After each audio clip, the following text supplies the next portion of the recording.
Is buying a home in 2026 actually a smart move? Or should you wait for interest rates to drop? That's a question almost every buyer is asking right now.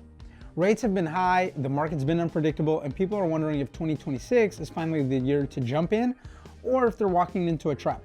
Today I'm breaking down the real pros and cons so you can figure out what makes the most sense for your situation. My name is Joe Poliak. I'm a Bay Area realtor and I work with buyers in every type of market. Low rates, high rates, chaotic markets, slow markets, everything.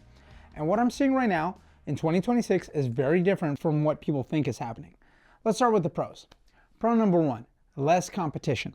High interest rates scare a lot of buyers away, which means you're not fighting through 20 offer bidding wars like we saw in 2020 through 2022. Homes are sitting a little longer, buyers have more leverage, and you're actually able to negotiate things like price, repairs, credits, maybe even contingencies depending on the area. If you've been frustrated with the crazy Bay Area pace over the last few years, 2026 gives you a chance to breathe. Pro number two, you can refinance later. This isn't a gimmick. Historically, interest rates cycle. They go up, they go down, they go up, they go down. They rarely stay high forever. And if you buy now and rates drop in a year or two, you can refinance and lower your payment. Meanwhile, you already locked in the home you want. When rates eventually come down, buyers rush back into the market. Prices go up, competition spikes again, so buying now and refinancing later is a legitimate strategy. Pro number three, you may be able to negotiate a better price than if rates were lower. High rates reduce affordability, and sellers know this. In some neighborhoods, especially the ones that aren't ultra premium, you can get real discounts compared to what the same home might sell for once rates fall again. The lower the demand, the better the opportunity for buyers who are still in the game. Pro number four, you're building equity instead of paying rent. Even if the rate is higher than you'd like, your monthly payment is going towards something. Long-term ownership has always outperformed long-term renting in the Bay Area. Prices rise over time. Maybe not every year, but over a 5, 10, or 15-year period, owning almost always wins financially.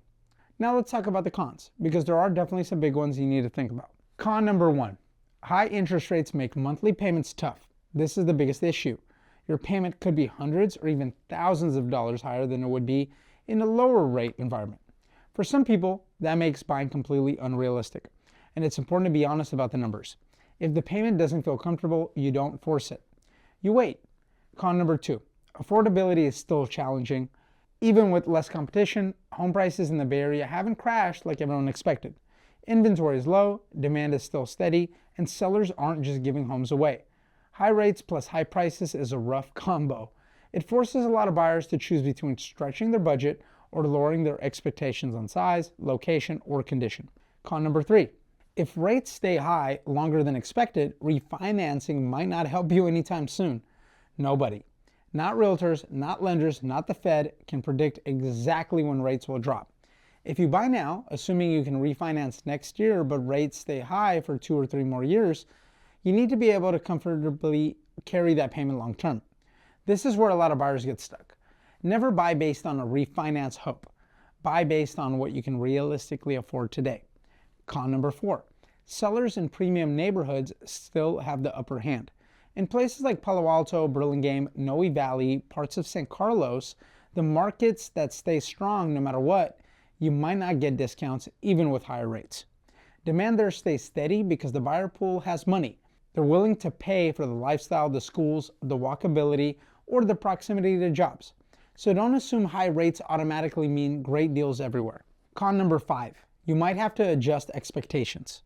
Maybe you buy a slightly smaller home, or a home that needs updating, or a home in a different neighborhood than you originally imagined. High rates shrink buying power, so being flexible is key.